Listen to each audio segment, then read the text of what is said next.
How to connect Apple ID with App Store. Hello guys and welcome back to the channel. In today's video, I'm going to give you a step-by-step guide on how to sign in and link your Apple ID to the App Store on an iPhone. So let's get started. First of all, you're gonna head over to your phone settings, so simply click on it. And once you're redirected to settings, you're gonna click on your account at the top. And here, you're gonna click on media and purchases at the bottom. Once you click on it, you'll be able to see two options. Now, if you have already signed in like I have, it is written sign out. But however, if you have not signed into your Apple ID, you'll be able to see an option that says sign in. So you can simply click on sign in and type down your Apple ID and password and simply click on sign in. And after that, you will be signed into your Apple account.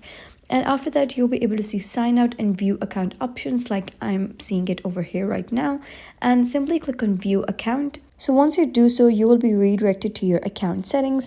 And this means that you have successfully connected your Apple ID with App Store. And now from here, you can manage your payments, your subscriptions, your purchase history, and funds to Apple account. So that is basically how you can connect Apple ID with App Store. So if you found this guide helpful, give it a thumbs up and don't forget to subscribe for more helpful tutorials. I'll see you in the next video.